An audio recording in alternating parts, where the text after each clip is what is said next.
Hello, Georgetown. We are here, and it is kind of quiet. It is kind of cold, but we want to be able to connect with you. So, Pastor Marc and I are just going to chat a little bit about what's going on in the world, what's going on in Georgetown, and so I think the first thing that we need to touch on is the letter that was sent. Hopefully, you received that. There's a letter out from council. So Marc, tell us, what decisions have been made? What kind of things are in this letter? What's Georgetown going to be looking like in the next little while here? So we want to acknowledge it's not the same. It's not the same around here. The staff is here throughout the week. We remain available for you. And we're trying to get our heads around what this means and what it looks like. So the church community did receive that 5-point letter yesterday, and we find ourselves wanting to talk through that a little bit. And we wanted to give you some familiarity. This is the place where we fellowship on Wednesday nights and on Sundays as well, and at least do this video with a view to the pew and the things that are reminders of home for you and for all of us. Probably the biggest thing that we are working on right now is thinking about what Sunday could look like.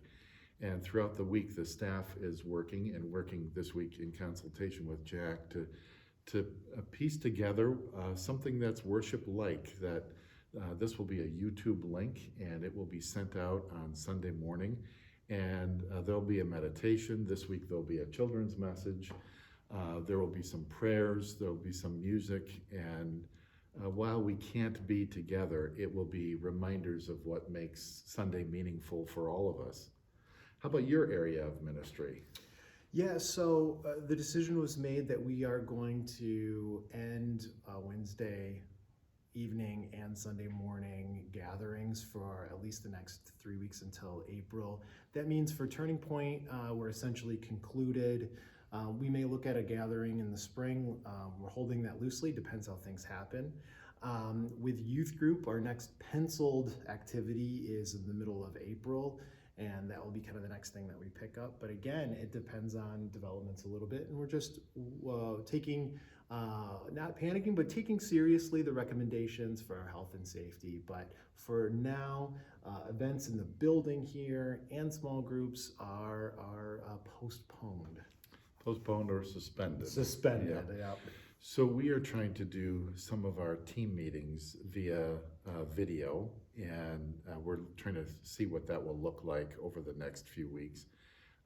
I also want to interject at this point that we are continuing with our community ministries. Yeah. Last night was a wonderful demonstration of Georgetown coming out, and we had more volunteers than we even needed.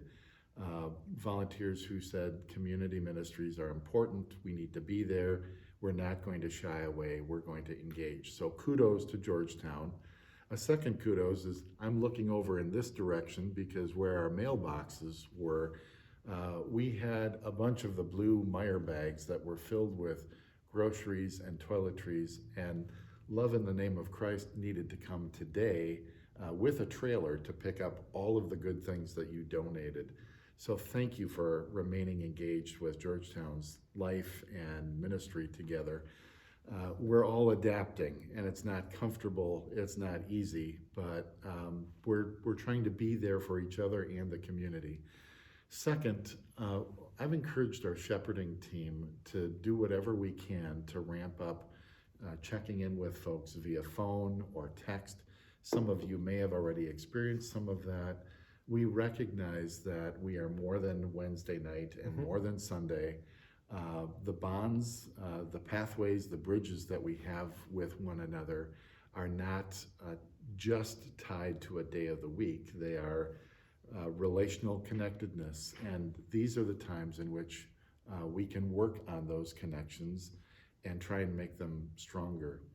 A second thing that I'm going to be deploying soon is I'm going to send out an email with a link to it, to a Sign Up Genius, where I'd like to gather people together virtually through the computer in maybe groups of 7 or 8 for a half hour or 45 minutes, where we can just talk using our computers, and all you will need then is to click on that link at the appointed time. So you'll be able to sign up for that. We'll see who gathers together. We'll see if I need to do multiple of these groups to see what happens. But here's yet another strategy for us to try and stay connected or be connected, recognizing that Wednesdays and Sundays is not an option for us. Yep. More your thoughts? Yeah, I think that's right. I'm going to be connecting, teens are especially good at social media and using cell phones. We're going to have some virtual meetings. I'll be checking in, making YouTube videos, things of that nature too, to remain connected.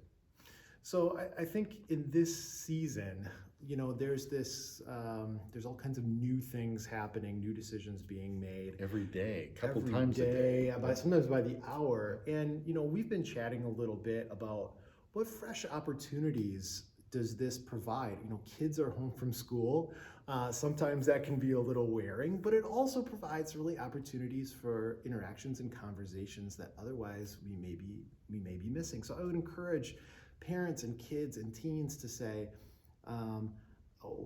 let's discuss our faith life together. Tell each other our stories. What are we experiencing? What does this mean for us? And as we're together, kind of unpack that. How can we distinctively be different in terms of the pattern of hoarding? How can we take this seriously with appropriate precautions, but not be alarmist? We don't know where this is heading, but we know that we have the strength of being the body of Christ together, a community, and a community isn't necessarily tied to having to meet on Sunday or Wednesday or be geographically present to one another in order to do life and ministry. So we want to encourage you to reach out to one another, to pick up the phone, to use the available technology to find ways of connecting and staying connected. And I think that will give us some resilience when we are understandably anxious or unsure of what this is.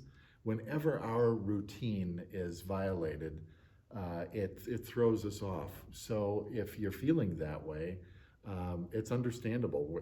That's where we all are. And to hear other people expressing what this is for them, your good question the other day was, what kinds of new conversations is this causing us to have? It's a great starting point for us to talk with one another. I would just like to add one more thing. The component on your letter that church people never love to talk about is ministry support, financial support. We want to encourage you to stay engaged with our ministry in all of the ways that you generously support, pray, and give. This could be an opportunity, if you haven't tried it before, for electronic giving. The church office and staff members have created some mechanisms where gifts will remain anonymous and be put in a secure location. And Sherry, our financial assistant, is phenomenal for helping us address those questions you might have, input you might want to give, or ways in which to continue to support what we're doing in our community. We want you to know, Jack and I talked about it today, and Jack had a phenomenal idea for a sign idea. Our sign outside the church property is going to say, "Can we help with our phone number?" And I think that conveys very much what we want to communicate to the community.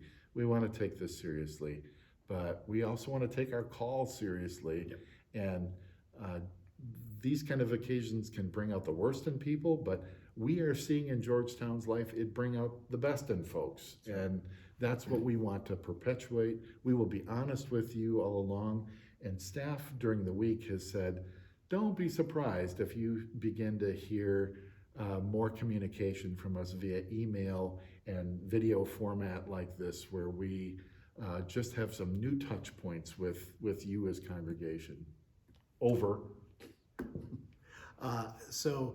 We'll remain in touch. If you have questions and want to connect with us, we're always available. Thank you for watching, and look for that package for Sunday morning, and we'll connect in that way again. Thank you. Brothers and sisters, the peace of Christ to you.